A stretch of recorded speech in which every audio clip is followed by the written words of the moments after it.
चलो ये क्वेश्चन देखते हैं। So that A intersection B union C is equal to A intersection B union A intersection C. ये तो डिस्ट्रीब्यूशन लॉ का प्रूफ है। ये लॉ जो है मैं तुम्हें पहले बता चुका हूँ। इसका प्रूफ चलो करते हैं। तो मान लिया, कैसे प्रूफ करेंगे? Let x belongs to A intersection B union c. So इसका मतलब क्या है? x belongs to a and x belongs to b और x belongs to c। इसी को हम लिख सकते हैं that implies x belongs to a and x belongs to b। और ये कैसे हुआ? जब हम इसको और इसको कंबाइन ले लेंगे। अब हम इसको और इसको कंबाइन ले लेंगे तो होगा कितना? x belongs to a and x belongs to c। तो यहीं से क्या मिलेगा? x belongs to a intersection b और है तो union x a intersection c। तो शुरू यहीं से किए थे, यहां पर पहुंच गए। इसका मतलब क्या हुआ? a intersection b union c आपका एक सबसेट होगा किसका? a intersection b union a intersection c। मान लिया ये है इक्वेशन 1। अब तुम देखो, इक्वेशन 1 मिल गया तो हमें फिर क्या करना होगा? हम फिर RHS से जाके LHS को शो करना होगा, प्रूफ करना होगा। तो फिर RHS से शुरू हो जाते हैं। Let x belongs to a intersection b union a intersection c। इसी को अगर हम एक्सपांड करेंगे, x belongs to a and x belongs to b और x belongs to a and x belongs to c। इसी को अगर हम कंबाइन करके लिखेंगे, x belongs to a and b, x belongs to a and x belongs to c। so both the cases में आपका a है, so x belongs to a and x belongs to b और x belongs to c। इसी को अगर हम combine करके लिखेंगे तो ऐसे ही आएगा, x belongs to a intersection b union c। इसका मतलब क्या हुआ ना? a intersection b union a intersection c subset of a intersection b union c। यहीं पे कंक्लूजन लिख लेते हैं। सो फ्रॉम 1 and 2, ये है आपका इक्वेशन 2। क्या होगा जो रिक्वायर्ड प्रूफ है? a intersection b union c is equal to a intersection b union a intersection c। Hence proof. ठीक है। अच्छा, ये गया क्वेश्चन नंबर 23। क्वेश्चन नंबर 24 की ओर चलते हैं। तो ये एक आपका वर्ड प्रॉब्लम है, देखते हैं इसे कैसे हैंडल करना है। अच्छा, out of 100 students, out of 100 students in a class or somewhere 15 passed in English। so पहले क्या करेंगे? ऐसे टाइप का अगर आपको क्वेश्चन आता है तो पहले क्या करो, जो जो दिया गया है उसको बस लिख लो, उसके बाद जो भी तुम लिखे हो उसी के हिसाब से वेन डायग्राम बना लो। तो वेन डायग्राम इसका बहुत सारा सोल्यूशन देगा। ठीक है। सो पहले डाटा लिखते हैं। आउट ऑफ 100 स्टूडेंट्स, इसका मतलब है total number of students is 100, 15 passed in English. So पहले इसे लिखते हैं 15 पास्ड इन इंग्लिश। इंग्लिश में कितना पास किया ना? 15। So let's say cardinality of passing rate, cardinality of English is your 15। अच्छा, cardinality of then mathematics, 12 passed in mathematics. Then आया science, मान लिया science is your S, past 8. अच्छा, इससे पहले अगर तुम लिखना चाहो तो लिख सकते हो कि let EMS are the sets representing passing of students in English, mathematics and science. ऐसे एक लाइन अगर चाहो तो लिख सकते हो. इसका मतलब क्या है कि E, M और S को पहले डिफाइन कर लो, ठीक है, और डिफाइन करने के बाद जो है मैं वो कैलकुलेशन बता रहा हूँ. अच्छा, mathematics 12 pass in mathematics, 8 in science, इसका काम हो गया. 6 in mathematics and English, so 6 in English and mathematics, sorry, 6 in English and mathematics, so that means E intersection M का जो है वो है 6. then 7 in mathematics and science, 7 in mathematics and science में जो है वो है 7. 4 in English and science, 4 in English and science में कितने हैं, 4 है, ठीक है. अच्छा, एंड 4 इन ऑल थ्री का मतलब क्या है, M intersection E intersection S में है कितना है, 4 है, ठीक है.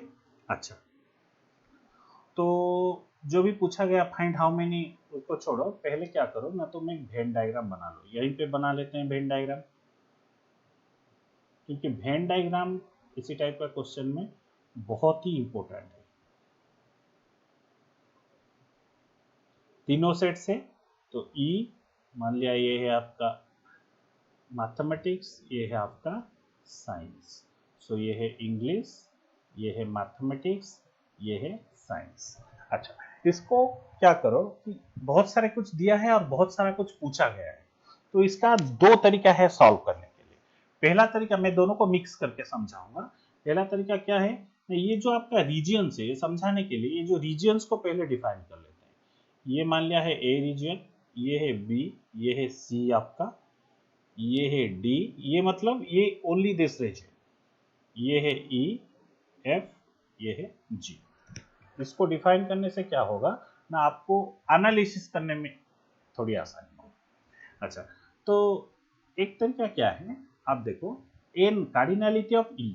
ई का मतलब क्या है ना, आपको दिया गया है a plus b plus E plus f, क्योंकि ये चारों रीजन मिलाकर तो ई होता है ना, तो ये चारों को मिलाकर a plus b plus E plus f जो है वो है आपका 50.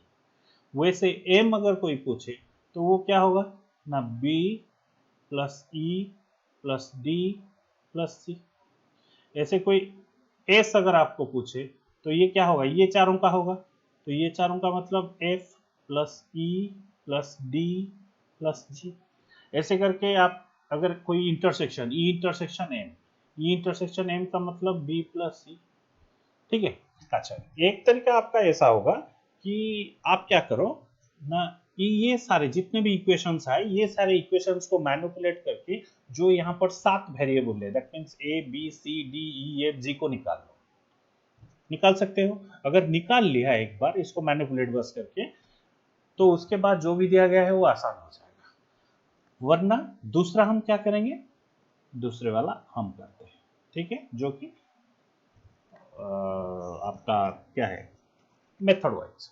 अच्छा, यहाँ पर देखो क्या दिया गया है कि how many passed in English and mathematics but not science.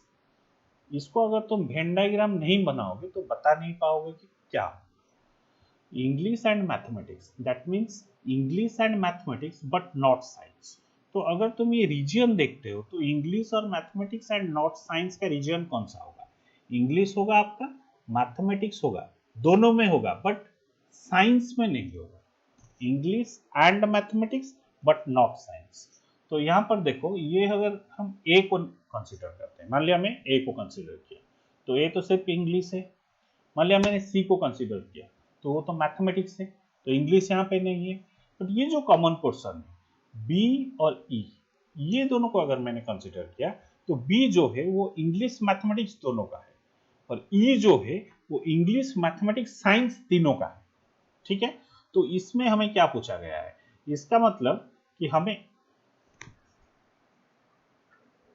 क्या पूछा गया है, इसका मतलब हमें ये पूछा गया है कि तुम्हें बस बी को पकड़ना है। बस किसको पकड़ना है, बस तुम्हें बी को पकड़ना है। छोड़ो, ये नहीं होता है, टिक मार्किंग को रिमूव करना, ठीक है। तो इसका मतलब किसको पकड़ना है, हमें बस बी को पकड़ना है। सो यहाँ पर अगर रफली में बताऊं तो b is equal to how much दिया गया है। मान लो मेथड 1 से अगर तुम इस सारे को सॉल्व करके ए बी सी डी सारे का वैल्यू निकाल चुके हो, तो b निकल गया है, तो इसमें और क्या दिक्कत है, कुछ नहीं। लेकिन मान लिया अगर तुमने नहीं निकाला है, तो बी को देखो, बी को वेन डायग्राम से हम कैसे निकालेंगे। सो कार्डिनलिटी ऑफ बी का मतलब क्या है, हम इसको cardinality of E intersection M minus क्या करेंगे, तीनों का इंटरसेक्शन, ई इंटरसेक्शन एस इंटरसेक्शन एम। तीनों का इंटरसेक्शन का मतलब क्या है, ये होगा आपका ई, ये होगा आपका बी प्लस ई, सो फाइनली बी आ जाएगा, ठीक है। अच्छा, तो इसको हम कैसे लिखेंगे, ई इंटरसेक्शन एम दिया गया है इज इक्वल टू 6 माइनस तीनों का इंटरसेक्शन दिया गया है 4, तो आंसर इज 2। अगर तुम इसको इंडिविजुअली सॉल्व करके भी निकालोगे तो आंसर ही बी का ऑटोमेटिकली 2 ही आएगा। अच्छा, चलो दूसरी की ओर चलते हैं। In mathematics and science but not English. तो वेन डायग्राम को देखो, mathematics and science but not English, इसका मतलब क्या है कि हमें डी के बारे में पूछा गया है, राइट। और अगर हम सेट थ्योरी के लैंग्वेज में देखेंगे तो मैथमेटिक्स इंटरसेक्शन साइंस माइनस कौन है ना, minus E intersection S intersection है, ठीक है। अच्छा, मैथमेटिक्स इंटरसेक्शन साइंस का आपका कितना है 7 माइनस ये आपका है 4, तो ये होगा आपका 3, तो ऑटोमेटिकली डी भी आपका 3, वैसे ही डी आपका 3 आएगा, ठीक है। अच्छा, तो अब हम चलते हैं थर्ड बीट की ओर। अच्छा, अगर तुम थर्ड बीट को देखते हो तो ये देखो, मैथमेटिक्स ओनली, यहीं पर अगर हम लिखेंगे कि मैथमेटिक्स ओनली का मतलब क्या है, मैथमेटिक्स ओनली का मतलब अगर हम यहीं पर लिखेंगे तो तुम ये देखो, मुझे सिर्फ सी के बारे में पूछा गया है। मुझे किसके बारे में पूछा गया है, मैं सी इज इक्वल टू कितना है, सिर्फ सी के बारे में पूछा, क्योंकि मैथमेटिक्स ओनली, ये जो ओनली बात है, ये ओनली का मतलब सिर्फ मैथमेटिक्स ही होना चाहिए। तो ऐसे हम कैसे लिखेंगे, तो इसको हम क्या करेंगे ना, मान लिया मैंने लिखा कि कार्डिनलिटी ऑफ, अच्छा और एक पेन ले लेते हैं, आई थिंक नॉट विजिबल।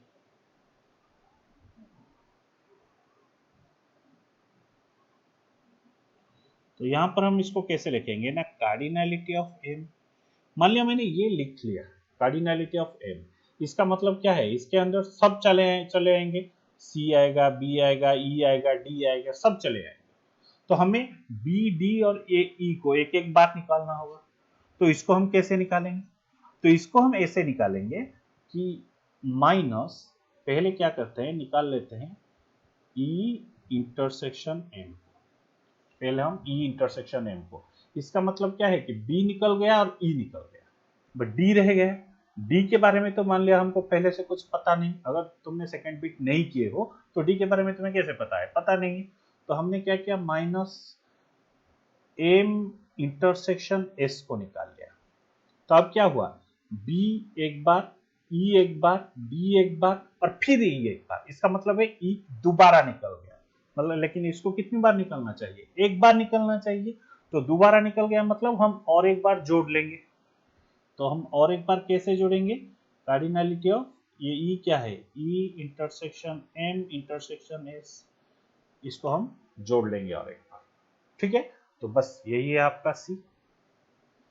तो इसका मतलब क्या हुआ, कार्डिनलिटी ऑफ एम क्या हुआ 12 minus cardinality of E intersection M minus 6, minus आपका m इंटरसेक्शन 7 प्लस आपका चारों का इंटरसेक्शन 4, अगर मिला लिया तो आपका आएगा 3। अगर ऐसे भी तुम मेथड 1 में करोगे, इंडिविजुअली वैल्यू कैलकुलेट करोगे तो भी आपका c इज इक्वल टू 3 ही आएगा। अच्छा, चलो बीट 4 की ओर चलते हैं। बीट 4 में क्या पूछा गया है कि in more than one subject only. More than one subject मतलब क्या है? सपोज कोई बताएगा कि ए तो सिर्फ इंग्लिश है। मोर देन वन सब्जेक्ट का मतलब क्या है? बी प्लस ई प्लस एफ प्लस डी, ये जो इंटरसेक्शन पोर्शन है ये है आपका मोर देन वन। सो मतलब हमें क्या पूछा गया है? बी प्लस ई plus F plus D plus F plus D, basically ये पूछा गया है। लेकिन हम तो इस मेथड पे तो नहीं जा रहे हैं ना। इस मेथड पे अगर तुम सॉल्व किए हो तो ठीक है, वरना हमें क्या करना होगा ना, हमें सेट थ्योरी के लैंग्वेज में जाना होगा। तो पहले देखो हम क्या किए ना, ई इंटरसेक्शन एम ले लिए। ई इंटरसेक्शन एम का मतलब क्या है? बी प्लस ई। ध्यान से सुनो मेरी बात। ई इंटरसेक्शन एम ले लिया मतलब बी प्लस ई ले लिया, ठीक है। फिर इन दोनों का ई इंटरसेक्शन एस ले लिया मतलब एफ प्लस ई ले लिया। लिखते हैं यहाँ पर, तो यहाँ पर तो समझने में थोड़ी दिक्कत होगी। मैंने क्या किया, पहले ई इंटरसेक्शन एम ले लिया, मैं यहीं पे समझा देता हूँ। इसका मतलब क्या हुआ, मैंने बी प्लस ई ले लिया। अब मैंने क्या किया, एम इंटरसेक्शन एस ले लिया मतलब डी प्लस ई ले लिया। डी प्लस ई ले लिया। अब मैंने क्या किया, ई इंटरसेक्शन एस ले लिया, इसका मतलब एफ प्लस ई ले लिया। देखो देखो, इसका मतलब है बी डी एफ आ गया, लेकिन ई 3 बार आ गया। 3 बार आ गया तो हमें 2 बार घटाना है। 2 बार घटाना है तो 2 बार घटाएंगे मतलब ये जो ई को -2 कर देते हैं, ठीक है। तो इसको हम सेट थ्योरी के लैंग्वेज में कैसे लिखेंगे? Which is equal to cardinality of E intersection M plus cardinality of E intersection S plus cardinality of M intersection S minus twice cardinality of E intersection M intersection S। तो अब क्या हुआ, ये शायद 6 दिया गया है, ये सेकेंड वाला जो है 4, थर्ड वाला जो है 7 माइनस ट्वाइस इंटू 4, तो जो कि फाइनली आपका होगा 17 minus 8 is equal to 9, is the answer, right. अच्छा, आगे चलते हैं नेक्स्ट क्वेश्चन की ओर। अच्छा, in a class of 60 students, in a class of 60 students क्या दिया गया है? 25 students play cricket, 20 students play tennis, उसके बाद क्या है, 10 students play both the games, find the number of students who play neither. अच्छा, नाइदर मतलब उन स्टूडेंट्स की लिस्ट में चाहिए जो कि कुछ नहीं खेलते, राइट। यहाँ पे वेन डायग्राम ज्यादा जरूरी नहीं है क्योंकि एक छोटा सा क्वेश्चन है, फिर भी मैं वेन डायग्राम बना के बताता हूँ। इन ए क्लास ऑफ 60 स्टूडेंट्स, तो इसका मतलब क्या है, कोई भी एक क्लास मान लो यूनिवर्सल सेट है, तो यूनिवर्सल सेट में कितने बच्चे हैं ना, 60 स्टूडेंट्स। सो यूनिवर्सल सेट का कार्डिनलिटी कितना है? 60। Play cricket, cardinality of cricket कितना है? 25। कार्डिनलिटी ऑफ टेनिस कितना है? 20। Cardinality of cricket intersection tennis कितना है? 10। सो इसका मतलब है यह है आपका C, ये है आपका T। अच्छा, find the number of students who play neither. Neither मतलब इस जो ये जो एरिया में है वो C यूनियन T के बाहर वाले जो एरिया है वही, उसी के बारे में हमें पूछा गया है। So required area, required students is equal to cardinality of U minus cardinality of C union T। so ये है आपका 60 minus cardinality of C union T का फॉर्मूला क्या है? Cardinality of C plus cardinality of T minus cardinality of C intersection T, ठीक है ना। तो यहाँ पे आपका क्या मिला 60 माइनस 25 प्लस 20 प्लस 10। सो अब क्या हुआ 25 प्लस 20 45 55 60 माइनस 60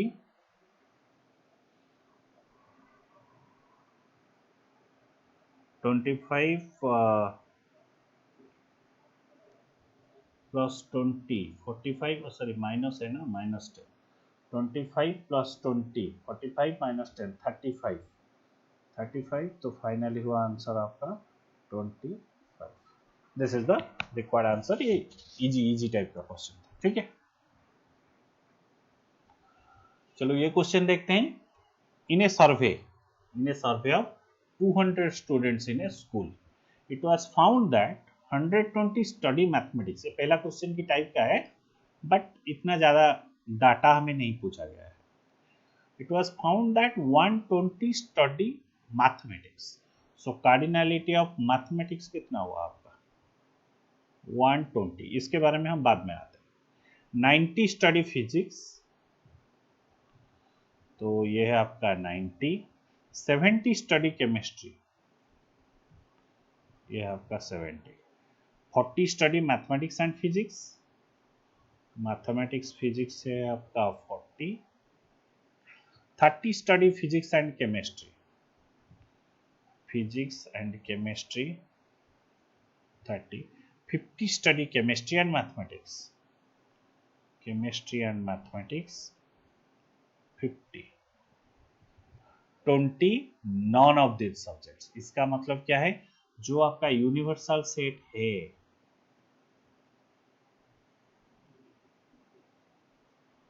इसके अंदर भी कुछ है। सो इसके अंदर क्या है, इसके अंदर मतलब ये जो इन तीनों सेट्स के बाहर है वो है आपका नाइदर। मान लो ये है आपका मैथमेटिक्स, फिजिक्स, केमिस्ट्री। इसके अलावा भी 20 यहाँ पर बाहर है। सो बाहर का मतलब क्या है, हमें क्या पूछा दिया गया है कि यूनिवर्सल सेट का जो कार्डिनैलिटी है वो है 200 और universal set minus P union C union M का जो कार्डिनैलिटी है वो बाहर वाला है, वो है ये जो 20, राइट। तो हमें पूछा क्या गया है, find the number of students who study all these three. इसका मतलब ये वाला जो पोर्शन है, that means cardinality of P C intersection M, ये हमें पूछा गया है, ये हमें पूछा गया है, ठीक है। अच्छा, इसको अब कैसे करते हैं, इजी को है। तो पहले हम क्या करेंगे, ये हमें दिया गया है तो इसी इक्वेशन से लेते। अच्छा, अगर आपको पता है तो कार्डिनैलिटी ऑफ तीन सेट का जो कार्डिनैलिटी C यूनियन M, इसका जो कार्डिनैलिटी है इसका फॉर्मूला क्या है, cardinality of P plus cardinality of C plus cardinality of M minus cardinality of P intersection C minus cardinality of P intersection M minus cardinality of C intersection M plus cardinality of P intersection C intersection M। बस यही इसका formula है। तो इसका मतलब क्या है, यहीं से हमें क्या मिलेगा ना, आपका cardinality of P union C union M, आपको क्या कितना मिलेगा, कार्डिनैलिटी ऑफ U है 200 माइनस 20, सो ये है आपका 180। इसी डाटा को अगर हम देखकर इस इक्वेशन में डालते हैं तो 180 is equal to cardinality of P है 90, C है 70 प्लस M है 120 माइनस M इंटरसेक्शन, पहले का intersection 40 minus 30 minus 50 plus P intersection C intersection M, ये आपका आएगा। तो यही से हम इसका वैल्यू कितना आएगा, P intersection C intersection M, ये आएगा तुम्हारा, खुद ही देख लो, ये आएगा 20। So this is your answer, ठीक है। Straight put the formula, get the answer type का क्वेश्चन। चलो आगे चलते हैं। In A town of 10,000 family, कितने family? 10,000 family. It was found that 40% family, यहाँ पर परसेंटेज में दिया गया है, कोई बात नहीं। 40% of family by newspaper A, 20% family by B, 10% family by newspaper C, 5% family by A and B, then 3B and C, then 4A and C, 2% family by all these 3 newspapers. So उसी type का है पहले question number 1 और पहला जो question था इस video का उसी टाइप का है। तो पहले लिख लेते हैं। तो यूनिवर्सल सेट कितने फैमिली है आपका? 10,000 और 40% फैमिली बाय न्यूज़पेपर ए। मान लिया न्यूज़पेपर ए कितने हैं? 40 परसेंटेज में, लेकिन ये जो पहला वाला डाटा है ये परसेंटेज में नहीं है। और बी कितना है? बी है आपका 20%। सी कितना है? सी है आपका 10%। 5% family by A and B, A and B 5%। 3% by B and C, B and C 3%। 4% by A and C, A and C 4%।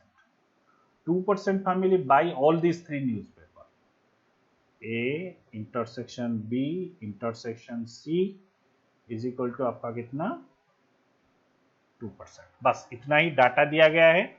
और पूछा क्या गया है कि number of families which bye newspaper A only. तो अगर तुम यहाँ पर वेन डायग्राम ड्रा करोगे तो ये है आपका ए, ये है आपका बी, ये है आपका सी, ठीक है। अच्छा, तो ए ओनली का मतलब क्या है? मान लो ये है आपका ए, ये है आपका बी, ये है आपका सी। तो न्यूज़पेपर ए ओनली का मतलब क्या है? न्यूज़पेपर ए ओनली, तो न्यूज़पेपर ए ओनली का मतलब है ये जो मैंने क्रॉस मार्क किया ये वाला एरिया। तो ये वाला एरिया को पहले क्वेश्चन में मैंने ए बी सी डी लिखकर डिटेल में समझाया, यहाँ इतनी जरूरत नहीं है, इसको अब तुम डायरेक्टली लिख सकते हो। तो ये वाला एरिया को पाने के लिए क्या होगा? हमें पूरा जो है ये है आपका ए, इसमें से घटाना है क्या? ए इंटरसेक्शन बी, तो ये घट गया, ये घट गया। घटाना क्या ना? ए इंटरसेक्शन सी, सो ये घट गया, ये घट गया। सो इसका मतलब है ये जो पोर्शन है ये दोबारा घट गया, लेकिन एक बार घटना चाहिए तो और एक बार ऐड कर लो। तो ये लिख लेते हैं यहाँ पर cardinality of a minus cardinality of A intersection B minus cardinality of A intersection C, plus कर लिया एक बार cardinality of A intersection B intersection c. बस यहाँ से अगर हम डाटा डाल देते हैं तो कितना होगा? कार्डिनलिटी ऑफ ए कितना है? 40 माइनस 5 माइनस 4 प्लस 2, इतना परसेंटेज। मतलब 40 माइनस 5 35, 30 और 33% सो 33%, लेकिन टोटल कितना है वो? 10,000। सो 10,000 का 33% कितना हुआ? 3300। ये है आपका पहली वर्ड का आंसर, ठीक है। अच्छा, number of families which buy none of A B and C, number of families which buy none of A B and C, इसका मतलब है बाहर वाला एरिया। बाहर वाला एरिया को कैसे पता चलेगा और कैसे लेंगे? Cardinality of universal set minus cardinality of A union B union C, right. अच्छा, कार्डिनलिटी ऑफ यूनिवर्सल सेट मान लिया मैंने 100 लिया, क्योंकि अब हम परसेंटेज में डीलिंग करेंगे। 100 लिया तो A union B union C का फॉर्मूला तो आपको पता होगा, कार्डिनलिटी ऑफ ए आप पिछले क्वेश्चंस में भी यूज किए हैं, B plus C minus A intersection B minus cardinality of A intersection C minus cardinality of B intersection C plus cardinality of A intersection B intersection C. ठीक है, तो अब क्या किया ना, इज इक्वल टू 100 माइनस ये सारे का अगर हम वैल्यू डाल देते हैं तो कितना होगा, 40 plus 20 plus 10 minus 5 minus 3 minus 4 plus 12, तो ये सब मिला जुला कर आपको आ जाएगा 100 माइनस 60। 60 का मतलब ए क्या है, 40%। So 40% of total, that means 10,000 आपका टोटल है इंटू 40%, कितना आया, 4,000। This is the answer. Number of families which buy none of the newspapers A B and C, इसका वैल्यू कितना होगा ना, आपका 4,000 ही होगा। आगे चलते हैं।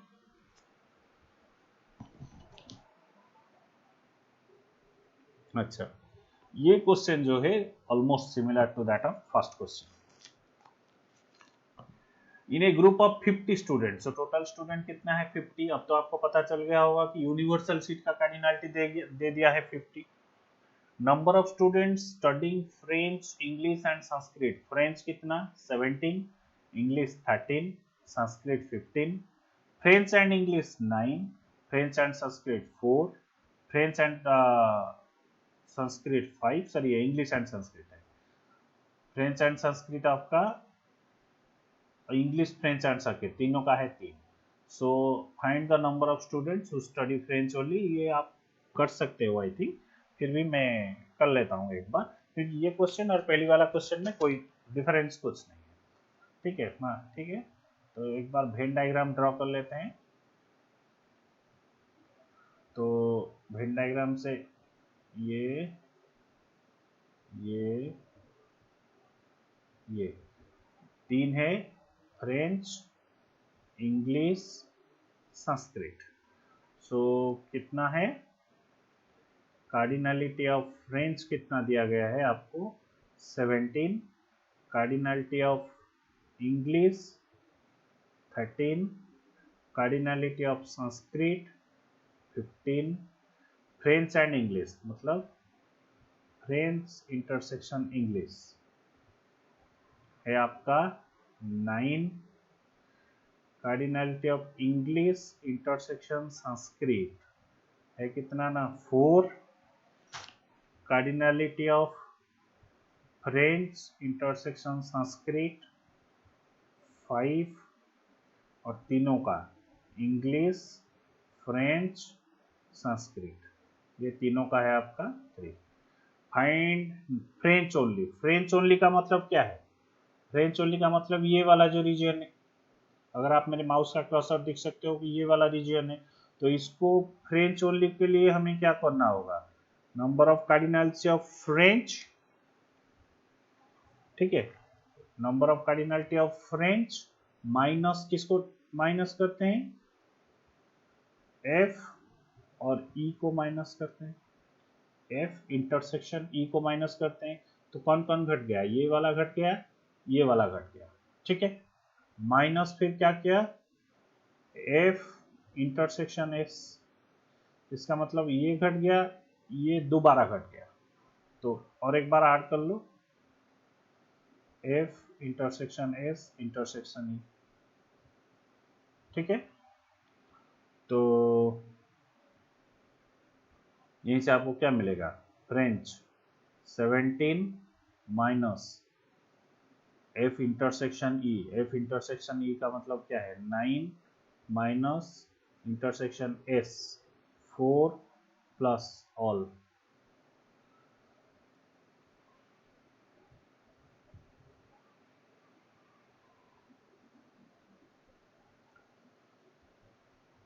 कितना आया यहाँ से number of students who study French only, French only, तो 17 माइनस 9, 17 से 9 घटा तो 8, 8 minus 4, 4, 4 plus 3 7।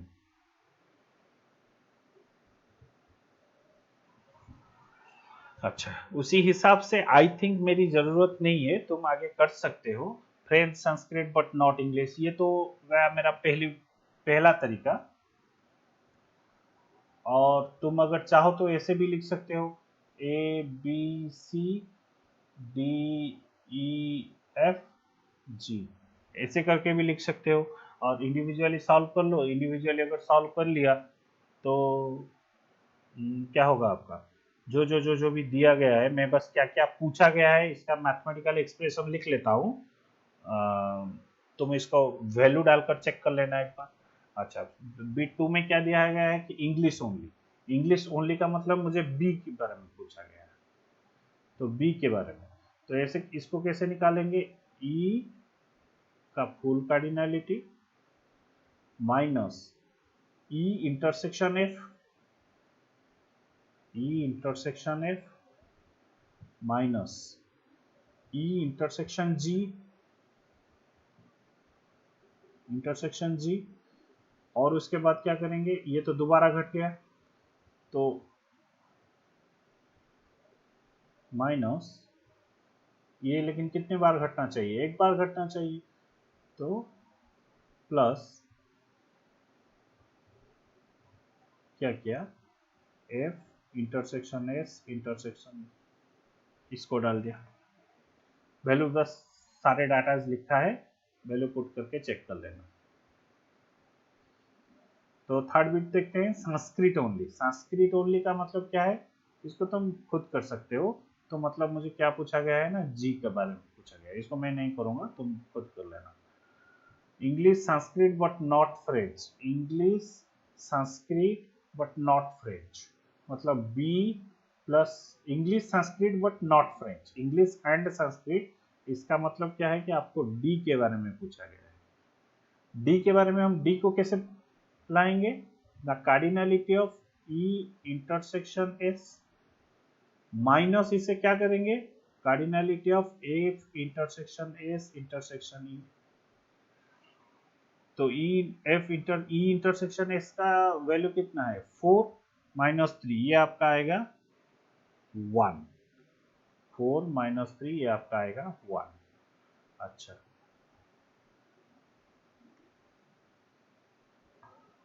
Fifth bit, French and Sanskrit but not English, French and Sanskrit but not English, तो किस, English and Sanskrit, sorry French and Sanskrit but not English, इसका मतलब है किसके बारे में हमें पूछा गया है, ये जो पोर्शन है सी।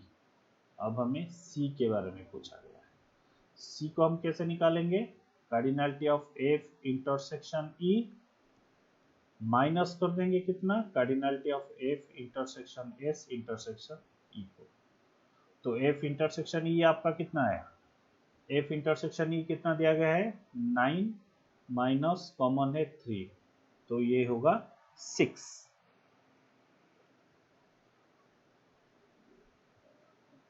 French and Sanskrit but not English, French, French sorry, गलत हो गया, गलत हो गया। फ्रेंच एंड, मैंने इसको क्या बोल दिया, French and English, French and English but not Sanskrit जो है, French and English but not Sanskrit जो है, वो है आपका सी, वी आई, सिक्स बिट जो है आपका सी। और फिफ्थ बिट आपका क्या होगा, French and Sanskrit but not English, French ये वाला इन दोनों के बीच में हमें कंपेयर करना होगा। इसका मतलब क्या है कि एफ पूछा गया है, तो एफ का मतलब cardinality of F intersection S minus cardinality of F intersection S intersection ई। तो एफ इंटरसेक्शन एस आपका कितना है, 5 minus F intersection S intersection ई जो है आपका 3, तो ये होगा आपका 2 है ना। अच्छा, at least one of the 3 languages, ऐसा ही ये जो क्वेश्चन है मैं वही बोल रहा हूँ, exactly replica of the first question. जो उसको वहां पर देखो, वहां पर भी वही क्वेश्चन था, at least one of the 3 languages. At least one of the 3 languages मतलब C plus E plus F plus D, C plus E plus F plus D। वहां पर जैसे समझाया था कि सबका इंटरसेक्शन को एक एक बार डाल दो, ये जो कॉमन इंटरसेक्शन है ये 3 बार घट गया, बट ये एक बार घटना चाहिए, तो दोबारा इसको 2 टाइम्स इसको ऐड कर दो, ये आपका हो जाएगा। ठीक है। अच्छा, non of the 3 languages means total जो है 50 से F union E union S करके F union E union S को हटा दो। तो ये जो क्वेश्चन, पहला क्वेश्चन था, हाँ, ये जो क्वेश्चन जैसा था, बस नाम इंग्लिश मैथमेटिक्स साइंस के जगह फ्रेंच ऑल दोज दिया गया है, वरना वो क्वेश्चन बिल्कुल वैसा ही वैसा सेम टू सेम है। इसको मैं और जो बाकी एक दो बीट रुका उसको मैंने बोल दिया, ये आप लोग कर लोगे। ठीक है।